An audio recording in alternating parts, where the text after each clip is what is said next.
Assalamualaikum warahmatullahi wabarakatuh. Apa kabar hari ini teman-teman? Semoga semuanya sehat selalu ya. Berjumpa lagi dengan Ustadzah Wulan. Kali ini Ustadzah akan menerangkan tematik muatan IPA. Persiapkan terlebih dahulu buku Bupena 6A dan alat tulisnya. Sudah? Sebelum kita mulai, mari kita membaca basmalah terlebih dahulu. Bismillahirrahmanirrahim. Ustadzah akan menerangkan tentang perkembangbiakan hewan yang ada di tema 1, selamatkan makhluk hidup, subtema 2, hewan sahabatku. Muatannya adalah muatan IPA yang berada di pembelajaran 1 dan 3. Perkembangbiakan hewan itu nanti akan dibagi menjadi 2. Perkembangbiakan hewan secara generatif dan secara vegetatif.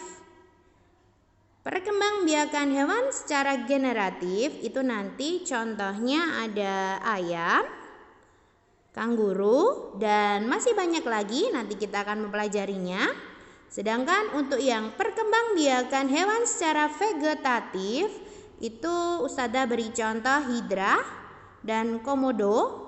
Sebenarnya masih banyak lagi juga, nanti kita akan mempelajari.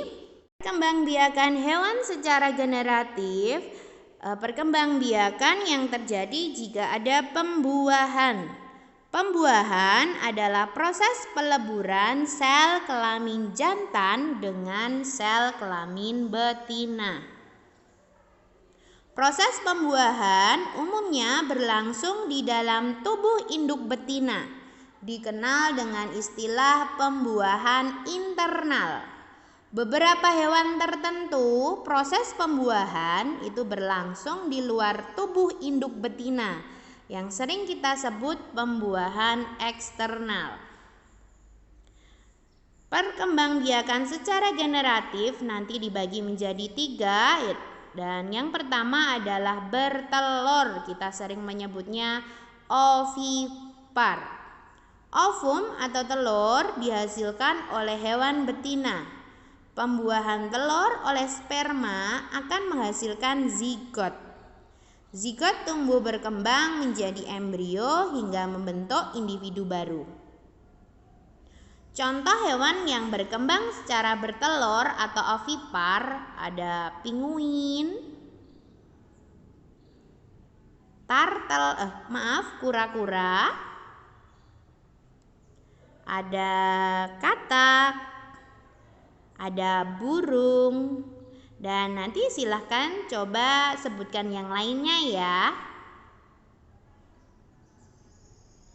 Ayam dan burung, proses pembuahan telur oleh sperma terjadi di dalam tubuh induk atau pembuahan internal.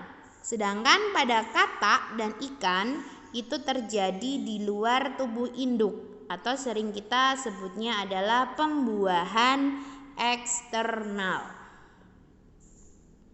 Yang B, melahirkan atau vivipar, yaitu perkembangbiakan yang ditandai dengan proses pembuahan internal yang terjadi di dalam rahim induk betina.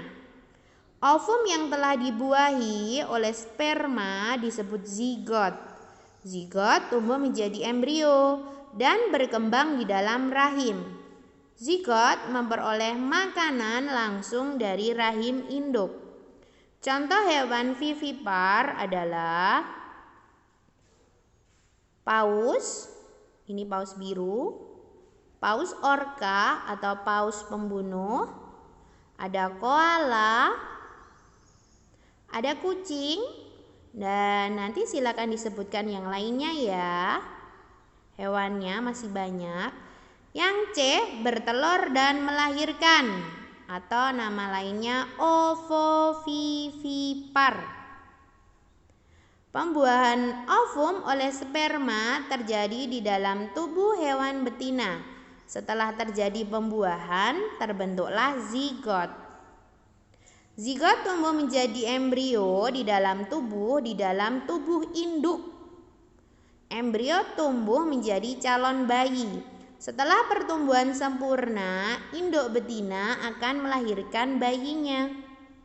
Contohnya adalah kuda laut, hiu, platypus, ular boa, dan masih banyak lagi. Nanti silakan dicari di buku Bupena, sudah ada ya. Perkembangbiakan hewan secara vegetatif adalah perkembangbiakan tanpa melalui perkawinan. Dapat terjadi melalui pembentukan tunas, fragmentasi, partenogenesis, dan membelah diri. Yang pertama, tunas. Ini contohnya adalah hidra. Lihat video di situ ya, itu contoh tunas dari hidra. Tunas terbentuk dari anggota tubuh yang menonjol, kemudian tunas tersebut perlahan memisahkan diri dari induknya dan membentuk hewan baru.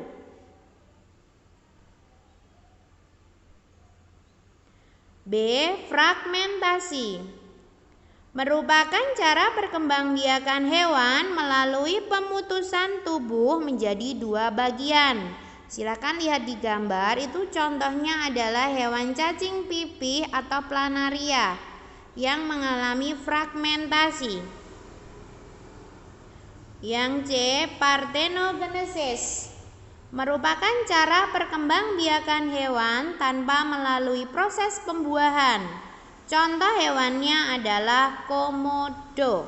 Nah, ini contoh hewannya ya yang melakukan partenogenesis. Yang C. Membelah diri. Proses pembelahan diri dilakukan oleh hewan bersel satu seperti paramecium. Lihat di gambar sudah ada. Itu mulai mau membelah menjadi dua ya. Amuba. Ini juga hewan bersel satu. Sekarang ayo berlatih. Kerjakan latihan soal di buku Bupena halaman 28 dan 29. Silakan dikerjakan di rumah. Itu sebagai latihan kalian ya. Refleksi pembelajaran kali ini yang pertama, hewan adalah anugerah dan nikmat Allah yang Maha Pencipta. Hewan sangat bermanfaat bagi manusia. Hendaknya kita ikut melestarikan kelangsungan hidup hewan di sekitar kita dengan ikut merawatnya dan ikut menjaga kebersihan lingkungan.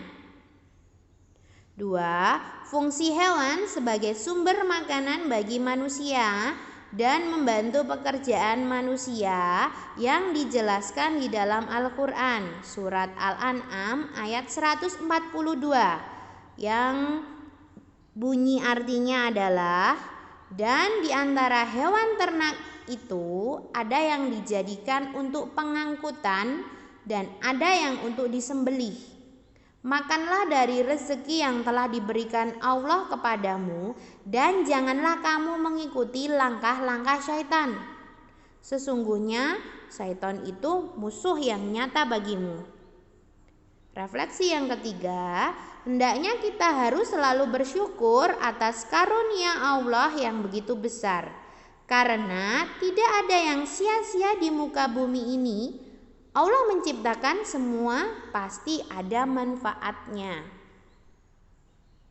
Sekian pembelajaran kali ini, semoga bermanfaat. Sampai jumpa di pertemuan selanjutnya. Terima kasih. Assalamualaikum warahmatullahi wabarakatuh.